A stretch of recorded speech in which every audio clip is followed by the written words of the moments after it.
നമ്മുടെ ഈ CHR വിഷയവുമായി ബന്ധപ്പെട്ട് ഉയർന്നു വന്ന ചില പ്രശ്നങ്ങൾ, അപ്പോൾ അതങ്ങനെ അവിടെ ഇവിടെയൊക്കെ സംസാരിച്ച് പോകേണ്ടതെന്നല്ല. അപ്പോൾ അതെല്ലാവരും കൂട്ടായി ചിന്തിച്ച് നടത്തേണ്ട ഒരു കാര്യമാണ്. ഈ വിഷയത്തിൽ രണ്ടഭിപ്രായമുള്ള കേസല്ല. ഇവിടുത്തെ ജനങ്ങളുടെ സംരക്ഷണം ഉറപ്പുവരുത്തുക എന്നുള്ളത് ഗവൺമെൻറ്റിന് നല്ല ലക്ഷ്യത്തോടു കൂടി തന്നെ കാണുന്നതാണ്.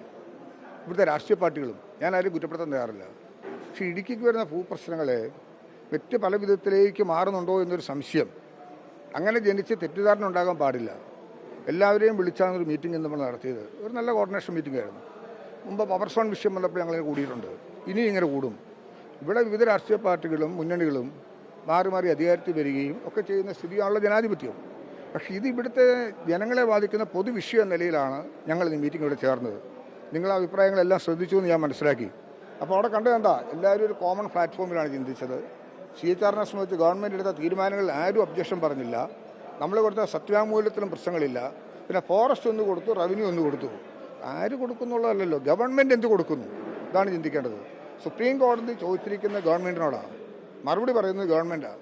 അത്തരം വിഷയങ്ങളെല്ലാം ക്രോഡീകരിച്ച് ഗവൺമെൻറ് ഉചിതമായ രീതിയിൽ കർഷകർക്ക് അനുകൂലമായിട്ടും സംരക്ഷണം ഉറപ്പുവരുത്തുന്ന നിലയിലുള്ള കാര്യങ്ങളാണ് മുന്നോട്ട് കൊണ്ടുപോകുള്ളൂ. ഒരാശയക്കുഴപ്പം അതിനകത്ത് ഉണ്ടാകേണ്ടതായിട്ടില്ല. എന്നാൽ വ്യത്യസ്തമായി വരുന്ന ചില പ്രശ്നങ്ങളുണ്ടെങ്കിൽ അതുകൂടെ പരിഹരിക്കാൻ കഴിയത്തക്ക വിധത്തിലുള്ള ആശയങ്ങൾ അത് ലഭിക്കും എന്ന് വിചാരിച്ചു. പക്ഷേ കണ്ടതെന്താ, എല്ലാവരും ഒരേ ടേബിളിൽ തന്നെയാണ്. വ്യത്യസ്തമായ ഒരു കാര്യങ്ങളും കൂടുതലായിട്ട് സംഭവിച്ചില്ല. ഇവിടെ വൺ എർത്ത് വൺ ലൈഫ് എന്നൊരു പാരിസ്ഥിതിക സംഘടന കൊണ്ടുപോയി കൊടുത്ത കേസുമായി ബന്ധപ്പെട്ട് തുടക്കം കുറിച്ചൊരു വിഷയത്തിൽ എത്തി നിൽക്കുന്ന വിഷയമാണിത്. 2,15,720 ഏക്കർ എന്നാണല്ലോ അവരുടെ വാദം. അത് 15,720 ഉള്ളൂ എന്നാണ് 2007 സർക്കാർ കൊടുത്തത്, തുടർന്ന് വന്ന ഘട്ടത്തിലൊക്കെ കൊടുത്തത്. അത് സബലീകരിക്കപ്പെടേണ്ടത് ആവശ്യമാണ്. അതാണ് എൻ്റെ യഥാർത്ഥ സ്ഥിതി. അതിന് ബൗണ്ടറിയൊക്കെ നിശ്ചയിച്ചിട്ടുണ്ട്. ഇതെല്ലാം തെറ്റിദ്ധാരണ പരത്തുന്ന രീതിയിലുള്ള ആശയക്കുഴപ്പങ്ങൾ സൃഷ്ടിക്കേണ്ട കാര്യമില്ല. ഇക്കാര്യത്തിൽ ഗവൺമെൻറ് എടുത്ത നിലപാടുകൾ ശരിയാണെന്ന് ബോധ്യപ്പെടുത്താൻ സുപ്രീം കോടതി നല്ലവണ്ണം ശ്രദ്ധിക്കും. അതിന് വേണ്ടിയിട്ടുള്ള എല്ലാ കാര്യങ്ങളും ഞങ്ങൾ ഗവൺമെൻറ്റിന് ചെയ്യുന്നുണ്ട്. അഭിഭാഷകരുടെ കാര്യത്തിൽ കൂടിയിരുന്ന് ആലോചന നടത്തുന്നുണ്ട്. ഇപ്പോൾ കർഷക സംഘടനകളോടും അതോടെ തന്നെ കാർഡുമ മേഖലയിലെ എല്ലാ അസോസിയേഷനൊക്കെ ആയിട്ട് ഞങ്ങൾ പല വിധത്തിലുള്ള ചർച്ചകൾ നടത്തി.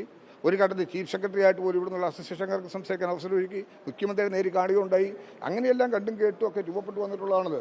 അപ്പോൾ അതുകൊണ്ട് ഇക്കാര്യത്തിൽ ഒന്നും കൂടെ സ്റ്റേബിളായി ഉറപ്പുവരുത്താൻ കഴിയത്തക്ക നിലത്തിൽ എല്ലാവരെയും ഒന്ന് ഒരുമിപ്പിച്ചിരുത്തുവാനും ഇത്തരം ആശയക്കുഴപ്പങ്ങൾ സൃഷ്ടിക്കാതിരിക്കാനും കഴിയത്തക്ക ഒരു സാഹചര്യം സൃഷ്ടിക്കാനാണ് ഇന്ന് ഈ മീറ്റിംഗ് ചേർന്നത്.